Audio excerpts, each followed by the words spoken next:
Bonjour à tous et bienvenue dans le podcast Odyssée, le podcast dans lequel on rencontre des entrepreneurs inspirants qui ont fait des rencontres inspirantes. J'ai aujourd'hui le plaisir de recevoir Lynn. Bonjour Lynn. Bonjour Sylvain, Comment vas-tu Lynn? je vais bien. Écoute, il fait beau, on est au mois d'avril, l'été va bientôt démarrer.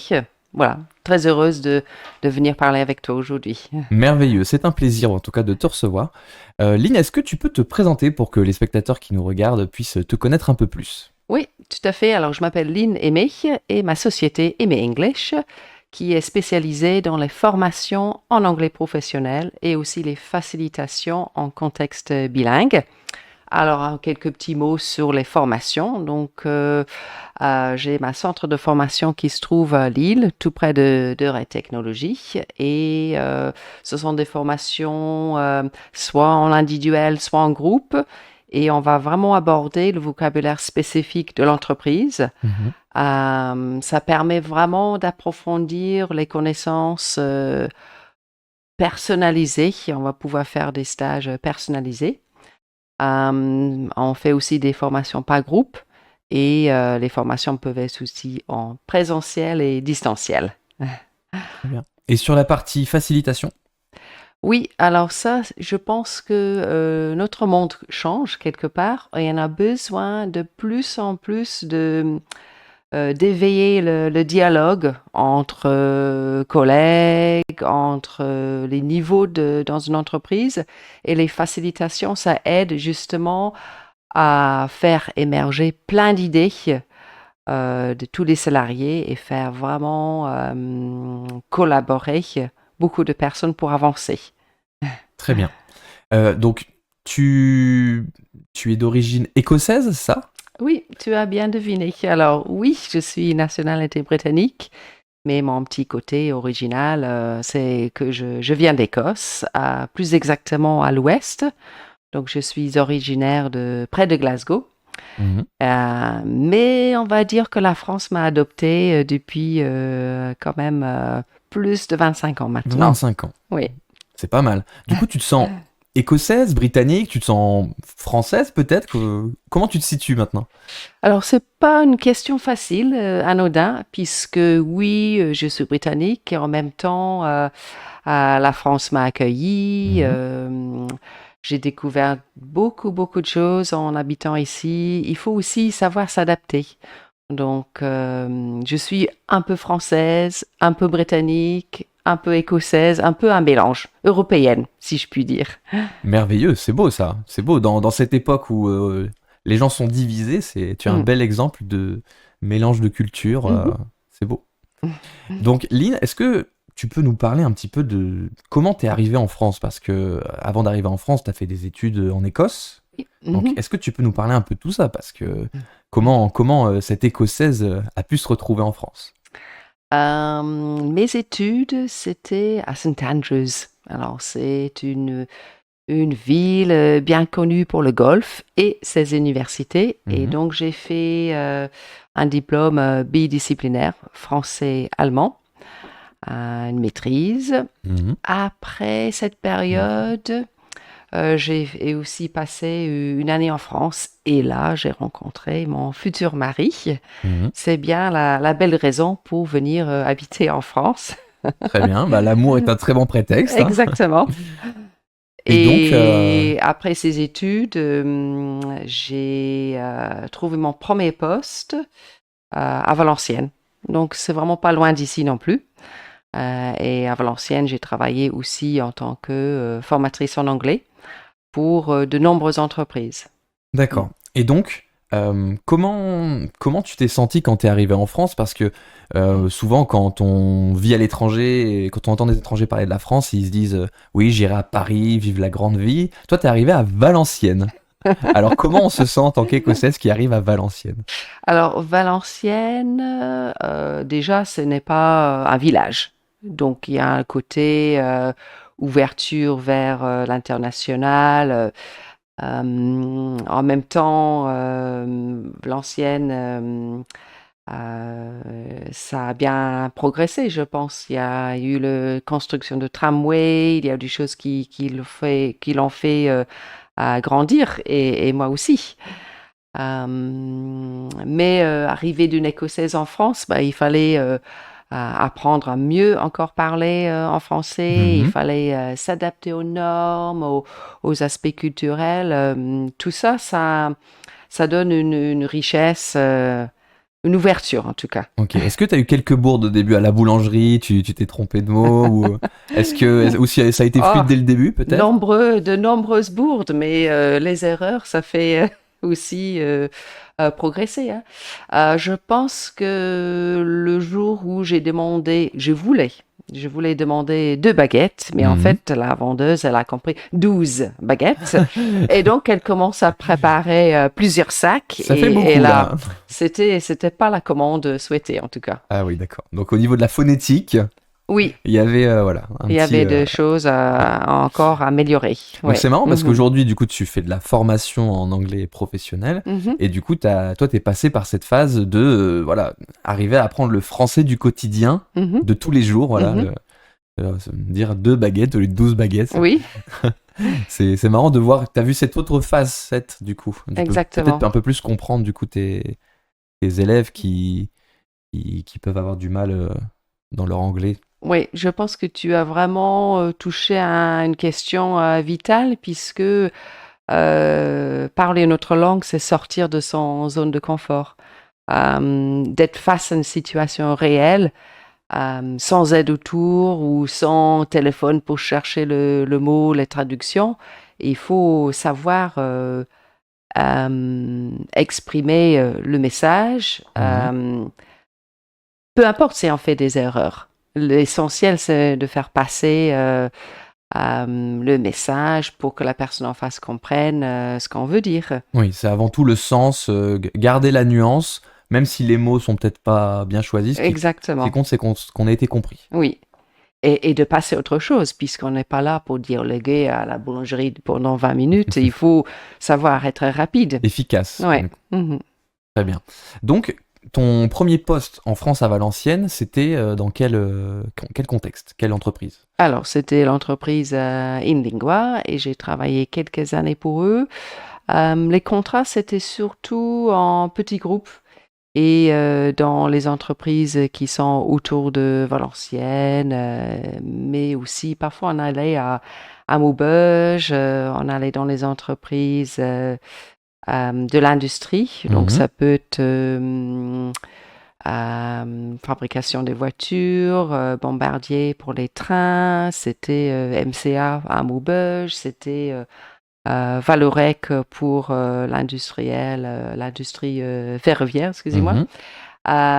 Mais aussi parfois à Cambrai pour la fabrication du verre, des bouteilles en verre. Donc, j'ai pu aussi visiter beaucoup d'entreprises, beaucoup d'usines. Ok, ouais, donc t'as pu voir un peu le secteur, secteur secondaire, du coup, voir un peu Oui, le. et on voit tout le tissage de la société, on voit les besoins selon la région, les besoins de communiquer, même si ça n'a pas l'air d'avoir besoin d'anglais. Mm. Est-ce que à cette époque-là, donc dans l'industrie, il y a une rencontre qui a été impactante pour toi, une personne dont tu te souviens en particulier, un entrepreneur ou un salarié d'une de ces entreprises-là qui a eu besoin de toi ou qui, elle, en échange, t'a apporté quelque chose est-ce que tu te souviens d'une anecdote peut-être Une anecdote, j'ai pas forcément en tête là. Après, il y a eu des rencontres très importantes avec les collègues qui ont aussi été de nationalités différentes. Donc, un D'accord. Allemand, des Espagnols, Italiens. Et je pense que eux, ils voulaient parler leur langue, ils voulaient parler de leur pays, ils voulaient parler des choses, leurs difficultés aussi. C'était aussi le partage de bah, comment on fait, on s'entraider, tout simplement. Vous étiez tous dans le même bateau, en fait, des personnes qui étaient venues en France, mais dont le français n'était pas langue maternelle. C'est exactement ça, oui. Ok, ouais, donc ça c'est un contexte qui était intéressant. Comment Mhm, du coup, quelle a été l'étape d'après? Donc comment mhm, t'es passé de InLingua à ta société suivante? mhm. Alors, suite à ce travail à Valenciennes, j'ai pu progressé. J'ai pu trouver un poste à Lille et ça, c'était à la Chambre de commerce. D'abord en tant que formatrice en anglais. Donc, c'était la poursuite de ce que j'avais appris auparavant.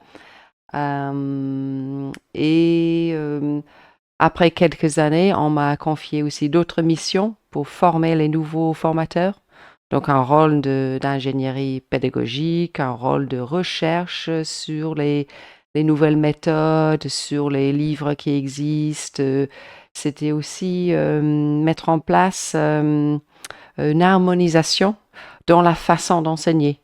Alors, D'accord. Ouais. bien entendu, chacun a sa spécialité, sa personnalité, ça transperce toujours dans les groupes, mais d'avoir plus d'homogénéité, c'était l'essentiel pour moi en tout cas. D'accord. À la CCI, du coup, t'as retrouvé des collègues internationaux ou t'étais la seule Oh, on était partout dans le monde. Et moi, qui viens d'Écosse, c'était un petit voyage comparé à une Australienne qui devait traverser le monde pour retrouver sa famille. Et donc, c'était aussi intéressant d'avoir des collègues américains. Ils Ouais. avaient peut-être une autre vision, un autre accent. Donc, je sais que les stagiaires, parfois, ils demandaient d'avoir des accents différents, peut-être un peu challenging. Mhm. D'accord? Ils voulaient aussi, écoutez, donnez-moi quelqu'un qui est natif, mais quelqu'un qui va m'obliger de réfléchir et de réagir sur le vif. D'accord, ouais. Et donc l'idée des formateurs qui sont à la CCI, c'est de pouvoir accompagner donc des entrepreneurs, c'est ça? C'est bien ça, oui. Et de les préparer à des situations linguistiques. Et donc la CCI propose des formateurs aussi qui s'adaptent à la demande, aux besoins, c'est Oui, ça? c'était Donc, vraiment dans l'idée l'accent de... américain, par Oui, exemple, voilà. exactement. Dans Ok. l'idée de trouver la personne qui a des compétences dans leur domaine. D'accord, ouais. Donc, parfois, on travaillait avec des sociétés pharmaceutiques, avec des industries aussi de fabrication de boulons, de conducteurs de train Eurostar, des cadres dans les entreprises. C'était très varié. Et en même temps, en tant que formatrice, on faisait aussi des recherches. On allait plus loin. On devait s'imprégner de leur milieu. D'accord, pour aller chercher les termes spécifiques, Exactement. les acronymes, voilà, essayer de... Ok. Oui, Est-ce que donc, tu te souviens mm, d'un de tes élèves à l'époque, du coup, en particulier, à qui t'as pu apporter de la valeur, justement peut-être quelqu'un qui avait peut-être tout vu dans son entreprise Mhm. et qui avait envie, mais qui n'osait pas passer les entretiens. Et je pense à cette personne qui m'a confié, parce que c'est un moment privilégié quand on est en face à face, D'accord. euh, et qui m'a confié ce besoin de pousser sa carrière plus loin, ce D'évoluer. besoin d'un nouveau challenge dans une autre entreprise. Donc, on préparait de temps en temps les entretiens d'embauche. Et ça, c'était bien utile. Je sentais qu'il y avait aussi un objectif pratique. Mhm. Mm. Oui, donc en fait, t'interviens bah, pour débloquer des situations, parce que Mhm. si la personne n'est pas totalement fluent, en français, on dirait fluide en anglais, bah voilà, cette personne peut se sentir bloquée et du coup, bah, l'aider à préparer ses entretiens d'embauche, bah, lui a permis de se sentir plus à l'aise et du coup, bah, de passer à autre chose dans sa carrière. Oui. Donc, je trouve que ça c'est super important de trouver du sens comme ça, Mhm. de se dire, bah, cette personne-là qui est du coup mon client, à qui je dois apporter de la valeur, et ben là, ça trouve vraiment du sens parce que je sais que la personne va repartir avec des compétences qu'elle va utiliser. Mhm. Et ça, c'est hyper important, je trouve. Oui, exactement. Qu'on se sent utile, C'est qu'on ça. sait que ça va être mis en pratique. Ouais. Et je pense que Sylvain, tu dois aussi parler anglais, mais on m'a dit que c'était un peu plus loin. Oui, alors je parle un petit peu anglais, mais on parlera anglais du coup tout à l'heure et justement tu pourras tester, pourquoi pas corriger quelques erreurs que je pourrais faire avec plaisir. Moi, je suis preneur de tout conseil de la part de Lynn. Du coup, donc dans ton parcours, donc t'es resté combien de temps à la CCI? Ah, c'était environ 20 ans. Environ 20 ans. Et ensuite, la Chambre de commerce a fermé le centre de langue. Et suite à ça, j'ai pu intégrer une couveuse. J'ai suivi beaucoup de formations pendant cette période. Et je remercie ma conseillère, Madame Rossel, qui m'a fait changer de posture, qui m'a fait évoluer, qui a posé des bonnes questions pour savoir ce que je voulais et poser aussi la question de si j'étais capable, excusez-moi, d'être freelance, Oui. de survivre toute seule, d'y arriver, d'être entrepreneur, indépendante. Parce que sur la pédagogie, a priori, tu avais les compétences puisque tu as supervisé d'autres formateurs, ce que tu nous expliquais. Mhm. Comment, du coup, justement, ça se passait, cet aspect-là? Tu disais de la recherche, donc analyser peut-être les tendances linguistiques, Oui. et aussi les nouvelles manières d'enseigner. Mhm. Du coup, comment ça se passait, ces aspects-là, et comment, du coup, ça peut te servir aujourd'hui dans ton métier? Alors, il y a eu beaucoup de temps de formation que j'ai reçu, en fait. Les formations sur l'informatique, le côté pratique de la comptabilité, les analyses financières. Donc ça m'a amené à connaître beaucoup plus le monde de l'entreprise et dans tous les aspects. Et ensuite, ta question. Et du coup, ensuite, alors comment parce que ça t'a permis de prendre du recul, du coup, d'apprendre à former des personnes. Donc ça peut-être un peu plus la théorie de l'éducation, du coup. Alors comment tu t'es formé toi là-dessus et comment t'as formé les autres? Quelle était ta démarche? D'accord. Peut-être je vais parler un petit peu de ma méthode, de ma philosophie, que apprendre une langue, c'est aussi pas une chose facile. Ça peut prendre longtemps. On a besoin de beaucoup répéter et on a besoin aussi d'encouragement. C'est un point important puisque quand les stagiaires arrivent dans le centre de formation, il faut un certain temps de passer le cap, d'oublier les soucis qui se passent dans leur propre entreprise pour entrer dans la formation, pour permettre ce temps de transmission, en fait, d'apprentissage. Donc, il faut les accueillir, il faut être bienveillant et en même temps les challenger. Voilà, parfois je suis la formatrice super sympa que tu connais et des fois un petit peu plus piquante parce qu'il faut aussi mettre en situation réelle, challenger, ne pas les aider. Des fois, on est tenté en tant que formatrice de les aider, de donner le mot puisque on est bilingue, on sait où ils veulent en venir, mais c'est bien aussi de les laisser un tout petit peu souffrir. Ouais, qu'en fait, quand on est déstabilisé, qu'on cherche un mot, il y a cet effort de trouver soit un autre mot, soit d'essayer de trouver le mot qu'on cherchait.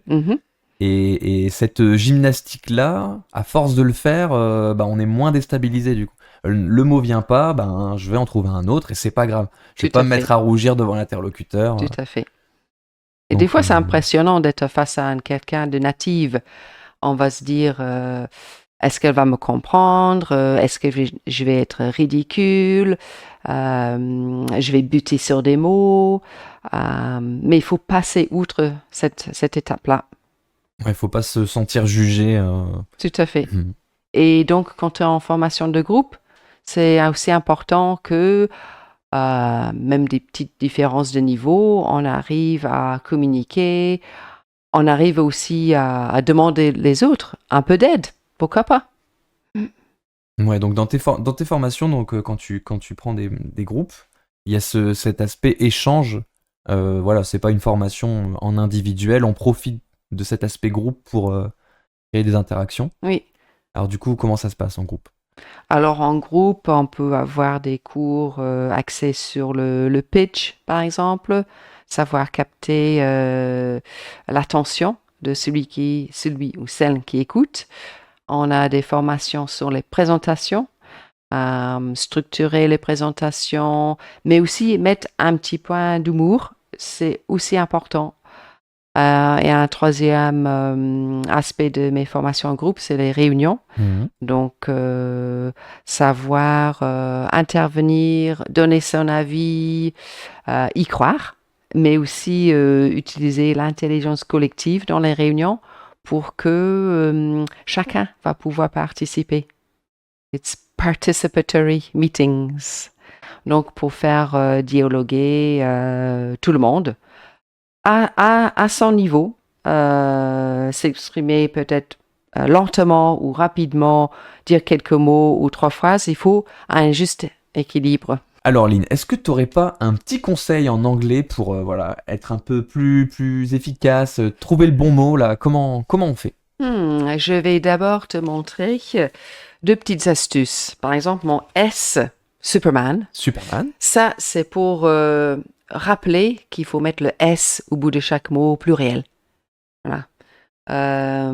Looks, finds, pencils, ok, meetings. Donc en Voilà. réunion, si quelqu'un oublie le S, Hop, il y a un Hop côté là. visuel, je l'interromps pas trop et ça y est, il y a un petit choc. très bien.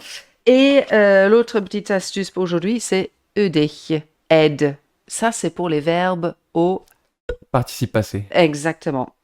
Et donc, c'est pour se rappeler les prononciations différentes du passé. Worked, on prononce comme si c'est un T. Ouais. Played, c'est que le D. Et ensuite, manipulated. Voilà, donc il y a 3 façons de dire les verbes au passé. S'il manque le ED, tu sors Hop, ton ED. je vais sortir mes avertissements. C'est pas une enseigne de supermarché, Ah bah ça? aussi, C'est mais ce il y qu'il a me le semble, côté pratique. Ah oui, c'est visuel. T'as l'aspect formation en anglais, t'as l'aspect facilitation où toi tu peux intervenir dans des réunions, Mhm. mais dans tes formations, tu apprends aussi quelques clés pour que les personnes puissent créer cette facilitation dans leurs réunions.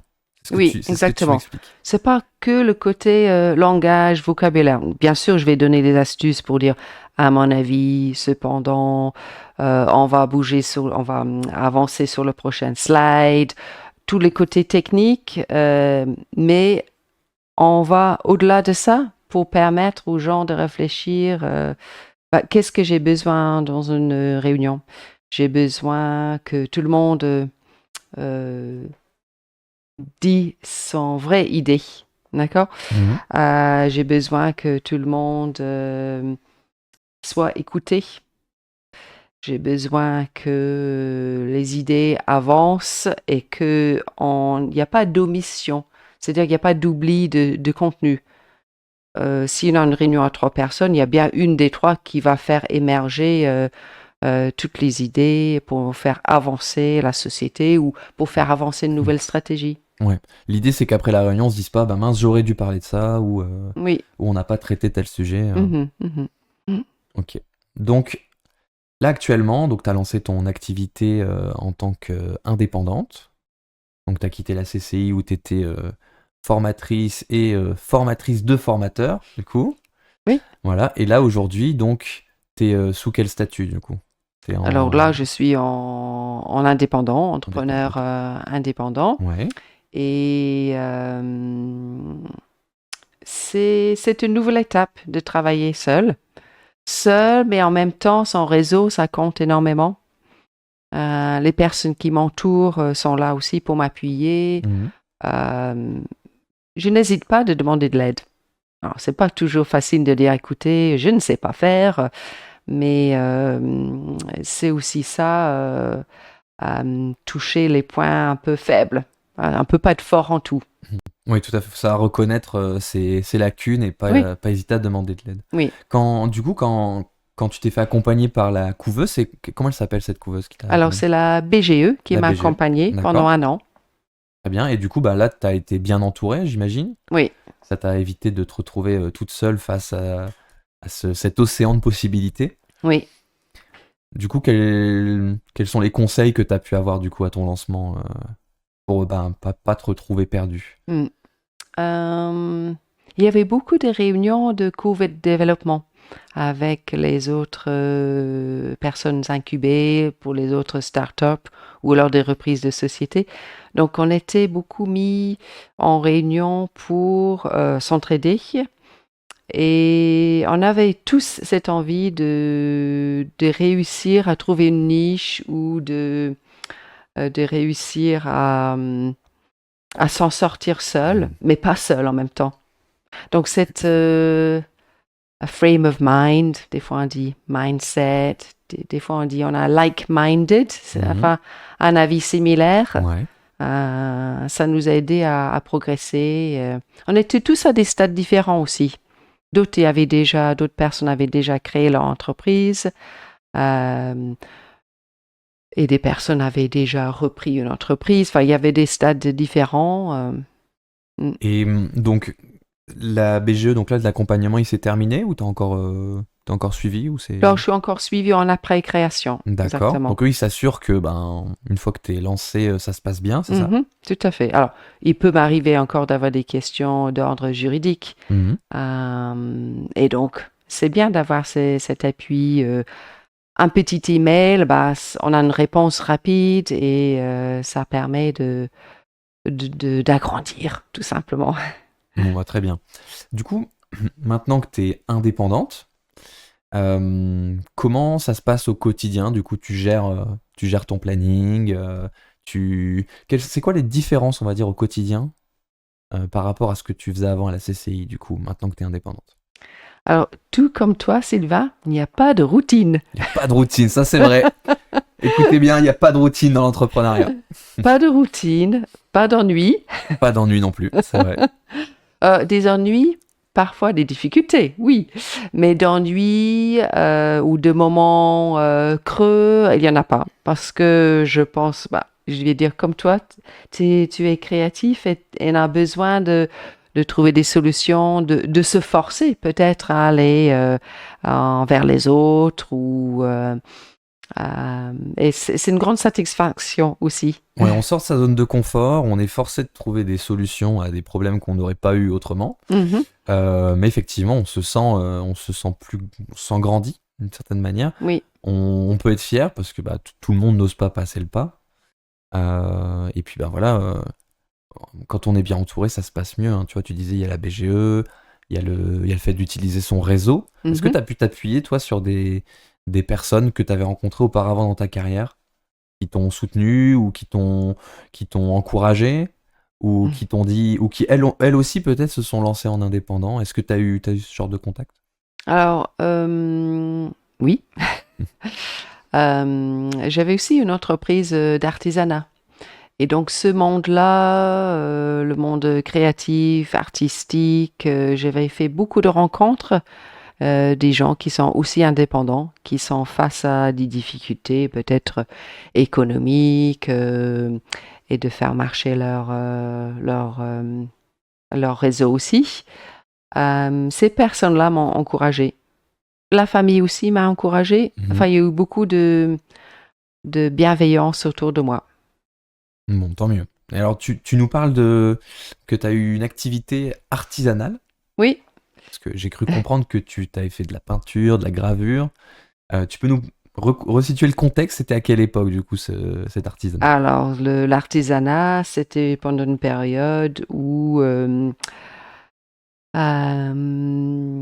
mes enfants étaient un tout petit peu plus grands et j'avais ce souhait de peindre et de personnaliser des choses sur porcelaine. Je faisais des peintures sur porcelaine, D'accord. parfois des peintures d'arbres généalogiques avec la calligraphie, parfois les peintures sur les familles en situation de voyage.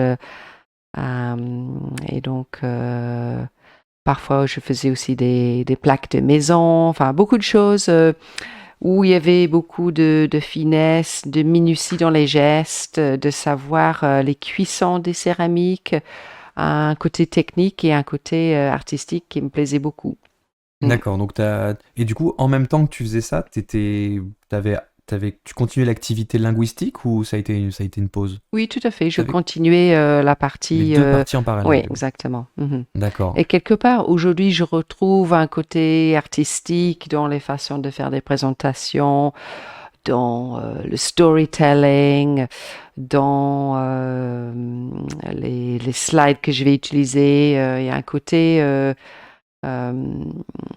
mise en beauté des présentations qui est encore d'actualité. Oui, tu m'avais montré aussi une fois l'aspect, quand tu fais de la facilitation, tu peux mettre à plat les idées d'une réunion de manière artistique et Oui. graphique. Mhm. Donc, c'est la facilitation graphique. Ça permet à faire passer des messages pendant et après la réunion. Donc, je vais écouter une réunion, une conférence, Mhm. et je vais dessiner ce qui se passe.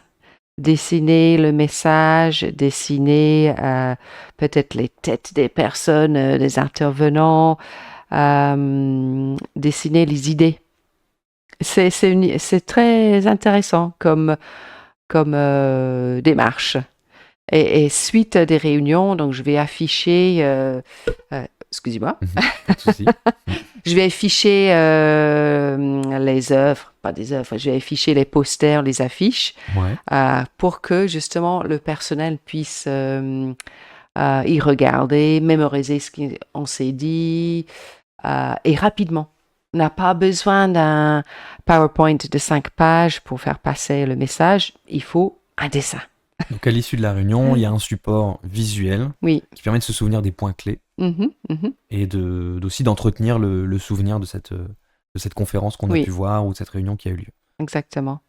Ok, très bien. Je t'entendais parler tout à l'heure d'un terme, d'un anglicisme que, enfin, on l'utilise de plus en plus en français, c'est le mot storytelling, Yes. qu'on pourrait traduire par narration en français, Mhm, voilà, la manière de raconter des histoires. mhm. Le storytelling, c'est un terme qui est à la mode puisque on est bombardé de contenu et au final, ce qui captive le plus les personnes, c'est quand on raconte une histoire. Mhm, Quand il y a un cheminement, mhm. situation initiale, des péripéties et une conclusion où on vient en tirer une leçon qu'on peut utiliser personnellement, quoi. Du coup, cet aspect storytelling, du coup, dans tes réunions, comment il trouve sa place, voilà. Comment tu...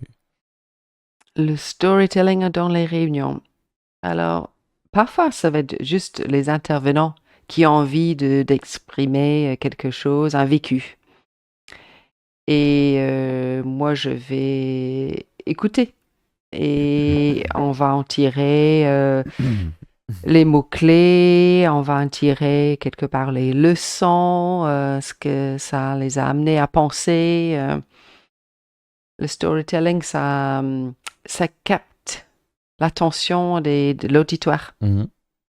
Ça donne un côté partage de la personne, de sa personnalité, de ce qu'on a vécu en bien et en mal, hein. Mm. Ou alors des situations humoristiques. Je pense qu'il y a de ça. Ça détend l'ambiance, ça, ça amène à plein de choses. Souvent, on se souvient de l'anecdote drôle, voilà, la petite blague. Voilà. Quand on arrive à associer quelque chose de drôle à quelque chose qu'on apprend, Mhm, à une connaissance, bah, mhm, elle est plus marquante, quoi. mhm, Donc, mhm. Ah, moi, je vais parler d'une petite anecdote, si tu veux bien. vas-y. Alors, il m'est arrivé d'avoir la gorge sèche, Ouais, d'accord? Et donc, en anglais, on va dire I have a frog in my throat. d'accord. Donc, c'est Donc, j'ai une du. expression idiomatique. Ouais, donc frog, J'ai une grenouille dans la gorge. c'est bien ça. I have a frog in my throat. Et donc, l'équivalent en français, c'est. J'ai un chat dans la gorge. Ouais, exactement. Et donc, frog, ça devrait glisser tout seul. Bah oui, C'est drôle comme expression parce que c'est le vrai. chat dans la gorge avec Ah ses bah poils, oui, ça c'est tout passe à pas. fait Bah ouais, tandis que la grenouille. inconfortable. C'est vrai que nous, en plus, les Français, on mange les cuisses de grenouille, donc Donc, ça doit passer tout seul. Ça doit passer tout seul. raison de plus pourquoi cette expression est assez mémorable. Mm. Ouais. Ouais, c'est comme il pleut des cordes, it's raining cats and dogs. Yes. On essaie de se représenter des chats et des chiens qui tombent du ciel, Oui. ça doit être quelque chose. Oui. Et justement, donc, sur les anglicismes, donc là, il y a le terme storytelling. Quand tu as fait donc, 20 ans à la CCI et que tu as analysé du coup les tendances, les évolutions, tout ça, tu as dû voir justement le fait qu'il y a de plus en plus d'anglicismes, notamment dans le monde professionnel. Mhm. Voilà, on va faire un briefing, on se fait un conf call, on fait un feedback après la réunion. Mais bravo, On se contacte Sylvain, tu à es Zap. international. Et alors, il y a un rejet, certains trouvent ça détestable, le Oui. fait qu'il y ait tous ces mots anglais alors qu'il Mhm. existe des équivalents. Mhm. Il y en a d'autres qui trouvent ça normal parce que voilà, les langues ont toujours évolué, ont toujours intégré des termes d'autres langues. Hein. Il y a Mhm. beaucoup de mots français dans l'anglais, hein, d'une certaine manière. Tout à fait. Je reprends notamment quelque chose qui me vient. Je sais que le terme bargain, qui veut dire le marché, Mhm. en, Mhm. Mhm. en anglais, ça vient d'un mot breton, D'accord. le verbe bargainer, qui voulait dire faire du commerce. Ah bah très bien. Tu Voilà. m'apprends quelque chose. Ah, moi j'en ai plein des comme ça. J'ai par exemple un poney, un petit cheval. Ça vient du français ponley, qui voulait dire petit Ah bah cheval. génial. Je vais dire ça Ah ouais, non mais à c'est... Shetland, the Shetland Pony qui Shetland. sont tout petits. Voilà, et un dernier qui me vient, c'est le pédigré pour dire la généalogie Oui. d'un animal. Mhm. Eh bien, ça vient du mot français pied de grue, la grue qui est l'oiseau avec des grandes pattes. Oui. En fait, son pied fait une forme comme ça avec trois... Voilà, et du coup, ça représente la forme de l'arbre généalogique. Le D'accord. pied de grue qui est devenu le pedigree en anglais. Voilà, D'accord. alors, ce genre Bon, bah, très bien. de linguistique, d'étymologie, moi je suis client, mais voilà. Très bien. Mais c'est sûr qu'il y a des mots qui sont empruntés dans les deux langues. Et pourquoi se priver de cette richesse? Dans le monde informatique, on trouve beaucoup de mots en anglais, dans les deux langues. Et en français, il y a cette exception culturelle où voilà, on traduit les films, à la radio, on passe certaine quantité de chansons françaises.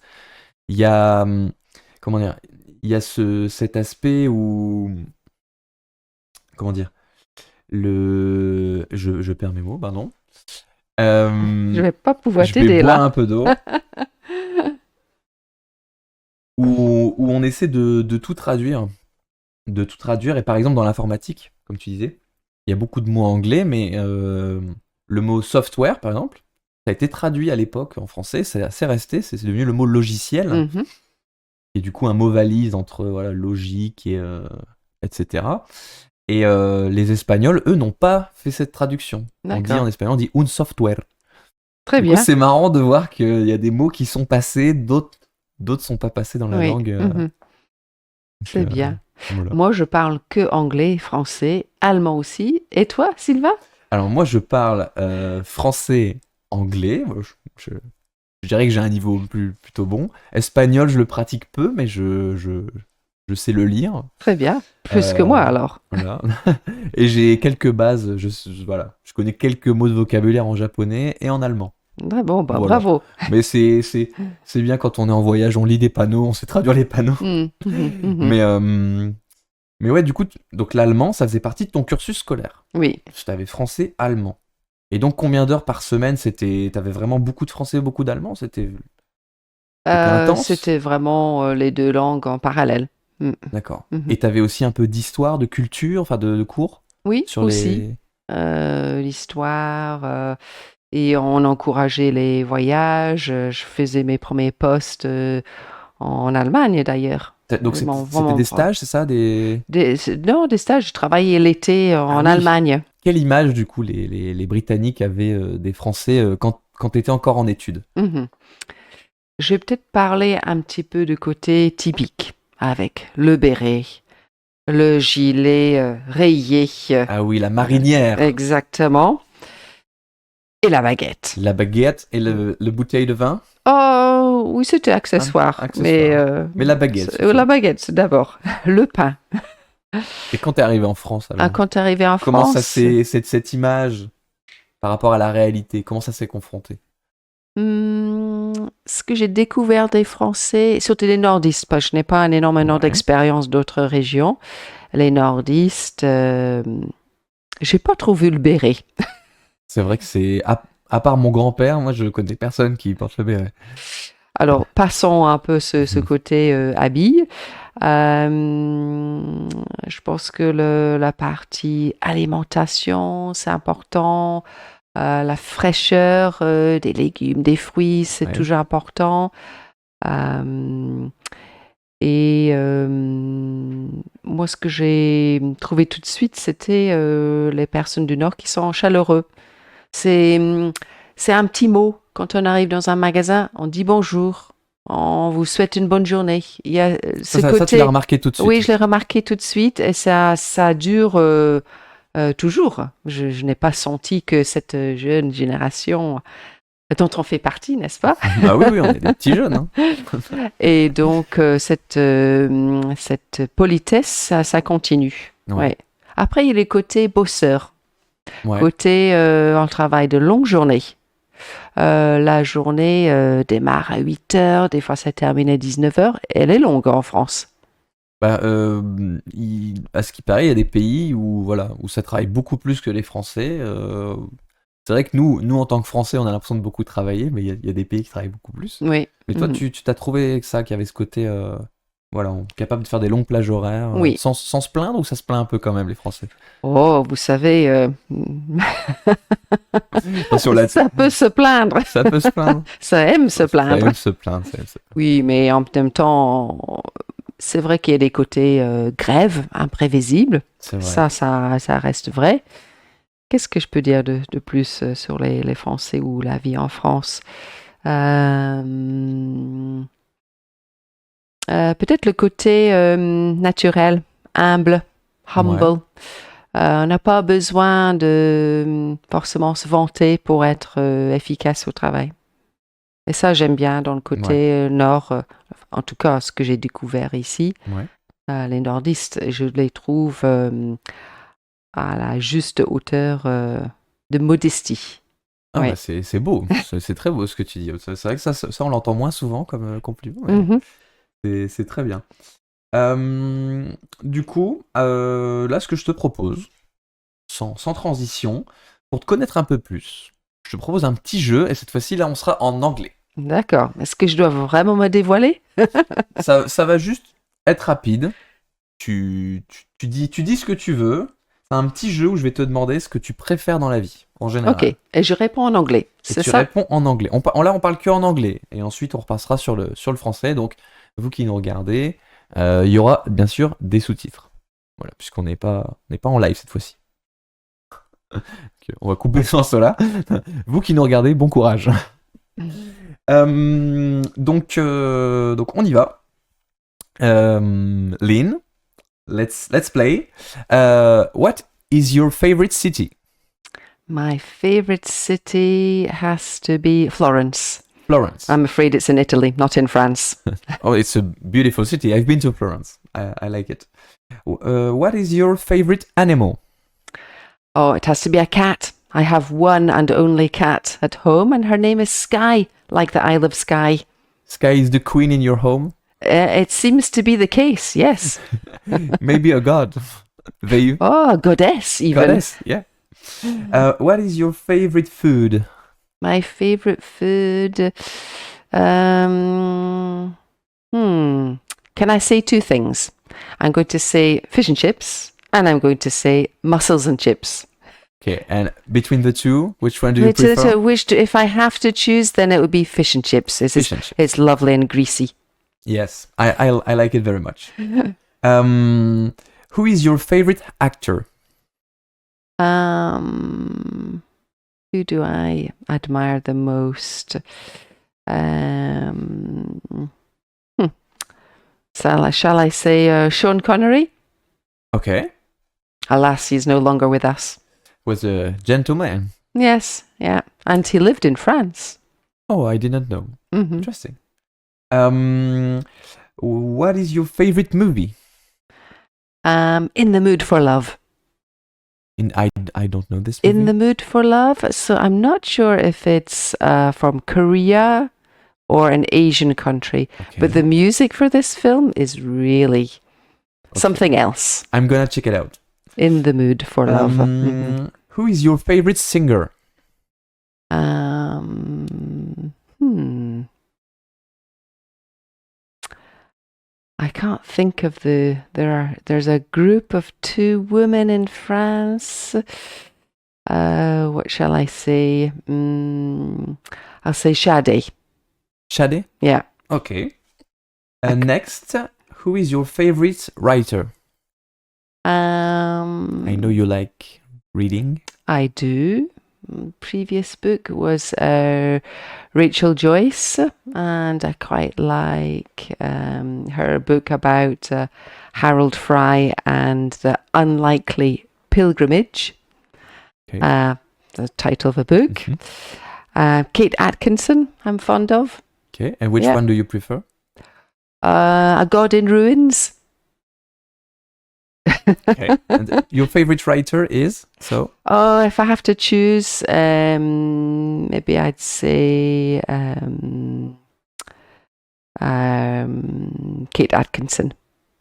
Kate or Keith? Kate Kate Atkinson. Atkinson. Kate Yes. Atkinson. Sorry, Okay. that's to help you get the subtitles. And last on the list, last but not least on this list, what is your favorite tool? Because I know you like crafting. So So, favorite a paintbrush. a paintbrush. A round paintbrush. Because with this round paintbrush, you can go into all the corners. You can be meticulous. You can take it round corners. It does everything. Okay, nice. So now the game starts. What do you prefer between Florence or your cat? Florence. Florence. What do you prefer between fish and chips and Sean Connery? Fish and chips. Fish and chips. What do you prefer between In the Mood for Love and Sade?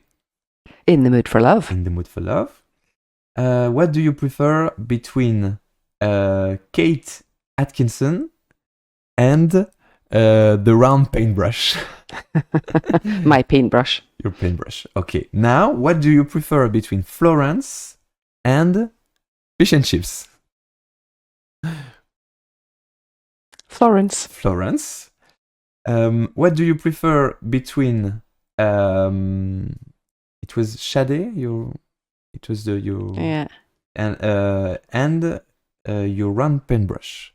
What do you prefer between My Sade? paintbrush. And now between my paintbrush and Florence? And now the last question. What do you prefer between Florence and the round paintbrush? I'll go for the paintbrush. Yes. Oh my god. Hands down. Hands down. Ok. Donc, merci beaucoup, Lynn, pour ce jeu. De rien. Maintenant, on sait que voilà, ce que préfère Lynn dans la vie, c'est le pinceau rond, Exactement. tout simplement. Oui. C'est beau. C'est beau. Est-ce que tu peux nous en parler un peu? Qu'est-ce qui représente pour toi ce pinceau? Ce pinceau, c'est un moment calme. Un moment calme où il y a peut-être un fond musical et je vais prendre une toile, je vais mettre de la couleur sur papier, sur une toile et j'aime bien. Très bien. Est-ce que du coup, en peinture, tu fais aussi les rénovations? C'est pas pour moi, mais je demande en général. Alors oui, Sylvain, j'ai remarqué que tu as besoin de couleur ici.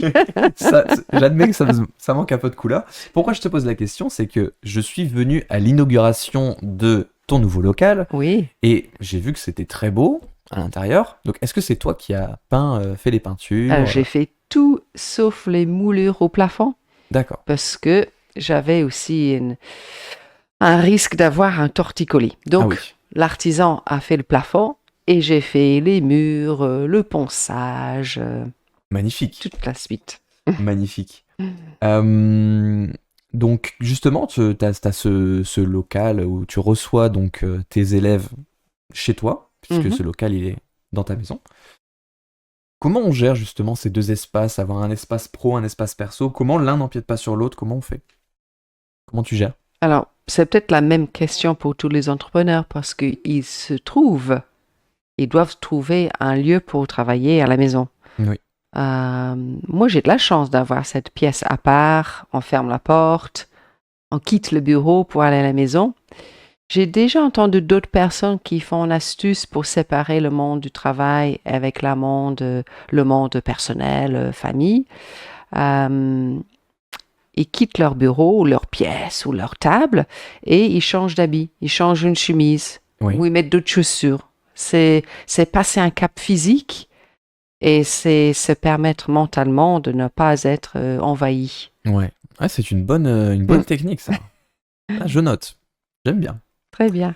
Euh, je te propose maintenant de parler un petit peu réseautage. Mhm. Donc,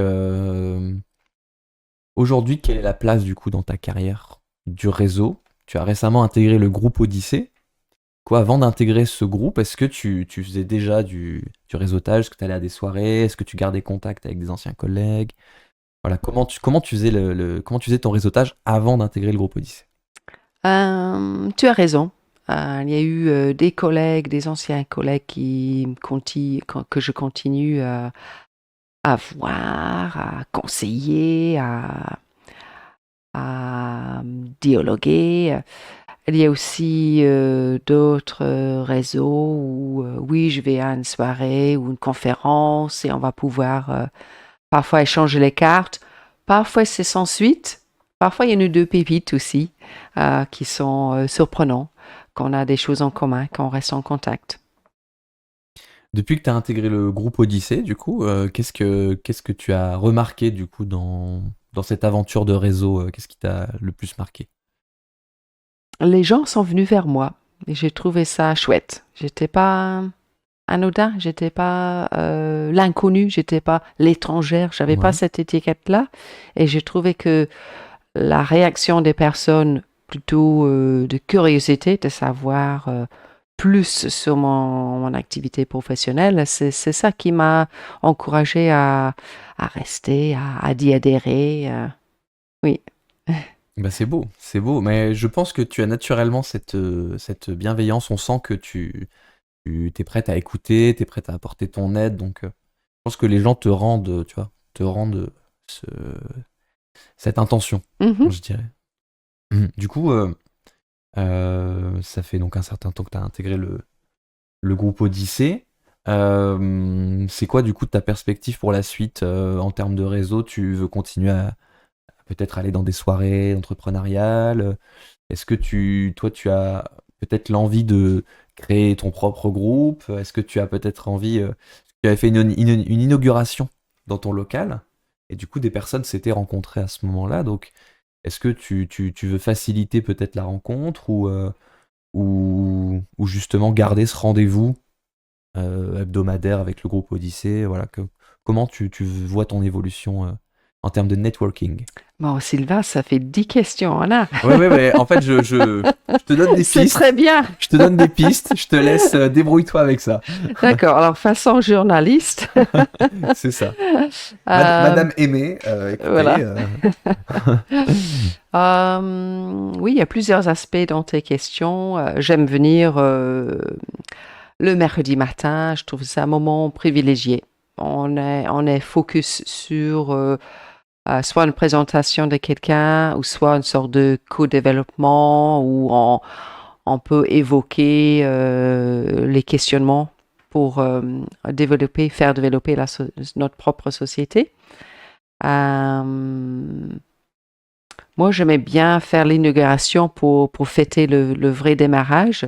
C'est quelque chose que je peux envisager de faire une fois par an. Et à ce moment-là, je pense que je vais faire goûter la spécialité écossaise. ah, le fameux haggis. Mais oui, tu as bien Aïe, aïe, deviné. aïe, aïe, aïe. Ah bah oui, si tu On fais... allait en venir, hein. Ouais, une fois par an, alors, hein, pas plus, hein. Alors, en Ça fait fait, peur. sans parler d'ingrédients, c'est vraiment un très bon plat. C'est très bon, Un petit d'accord. peu relevé, un petit peu poivré.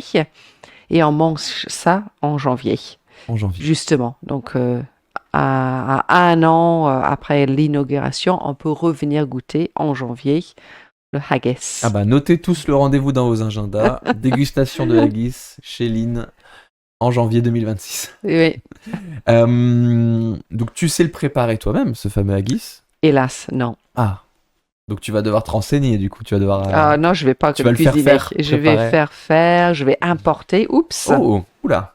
Attention Non, parce qu'avec le Brexit, là, les droits de douane sur le haggis, comment ça fonctionne? non, on peut faire rentrer le haggis dans sa valise Ah, sans faire une déclaration. bon, Je ça, vous ça va. rassure. Ça va. Pourquoi, du coup, c'est en janvier? C'est lié à une fête? C'est lié à la saisonnalité? Voilà, on abat les animaux à cette période? Comment? C'est plutôt avril pour manger de l'agneau, mais Ouais. le haggis, c'est fait aussi avec l'agneau et c'est fêté le 25 janvier puisque c'est Burns Night. Ah, je connais pas du tout. Burns Night. Qu'est-ce que Burns c'est? Night. Alors Burns, c'est Robert Burns. C'est un poète écossais super célèbre en D'accord. Écosse. Ah. Mondialement peut-être, mais ça n'a pas l'air d'être le cas. Non, bah pas pour moi, mais bon, Ouais. Donc, en fait, sa naissance, on va ramener le haggis pour une soirée. On va faire un poème en même temps qu'on coupe le haggis. D'accord. Et On le dit? on va réciter le On poème récite le en poème. même temps que servir. Parce qu'en fait, c'est une histoire d'un animal qui s'appelle le haggis. Bon, bien entendu, c'est fictif. Mais ce haggis, on va le remercier puisque c'est le chef de son clan. D'accord. Donc, il se donne Ah oui. à nous pour que nous puissions manger. D'accord. Donc il y a un côté historique un peu la thématique du sacrifice de Oui. l'animal qui voilà. Il y a aussi ce côté on remercie voilà, Mhm. on remercie la nature. Mhm. On est voilà un peu comme l'agneau à Pâques, j'imagine, c'est un peu Oui. il est dans le même esprit. Mhm. Et donc il y a un côté cérémonie, donc on coupe, on récite en même temps. Exactement. J'ignorais cet aspect de la Mhm. culture écossaise. Mhm. Mhm. Et c'est toujours pratiqué aujourd'hui, le 25, on fait Oui, ou dans le les foyers, week-end, ou le week-end. qui Voilà, approche. on, Oui. on fait le Mhm. haggis Mhm. avec le poème. Mhm. Et donc toi, dans ton enfance, tu l'as vécu. Oui, pas forcément chaque année, mais Pas forcément chaque année. c'était régulier, oui. Mhm. D'accord. Et toi, tu le vivais comment, du coup, enfant? Tu avais surtout hâte de manger ou tu appréciais peut-être cette ambiance, ce côté Pour poétique? moi, c'était pas forcément le moment de repas, mais c'était aussi le moment de danse après, parce que on faisait la danse écossaise à la suite de cette dégustation. D'accord. Donc tu appréciais danser. Et tu sais Oui, toujours danser la danse oui, écossaise? Sylvain, je pense que tu as envie que je te montre, pas On y va, on y pas, va! pas ce Allez, jour, Lynn, tu nous fais une danse, c'est parti, c'est parti. Non, mais mais je serais très curieux, je serais voilà. très curieux. Mhm. Mhm. Parce qu'on peut danser soit en groupe, en cercle, Ouais, de en se huit, tenant les petits doigts comme ça, pas là, forcément, non? soit en 8 ou soit en couple. Il y a des danses simples. D'accord. Je te montrerai. Ah ben, avec plaisir. Je sais que l'Irlande est connue pour ses danses, mais Mhm, l'Écosse, mhm, mhm, j'ignorais, donc mhm. très intéressant. À l'occasion.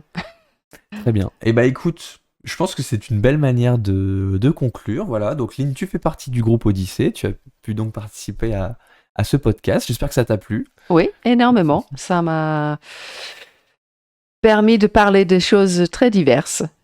Ce serait intéressant du coup de te revoir dans un an après que t'aies fait déguster le Mhm, haggis mhm, mhm, aux personnes présentes pendant l'inauguration, enfin mhm. pendant l'événement annuel.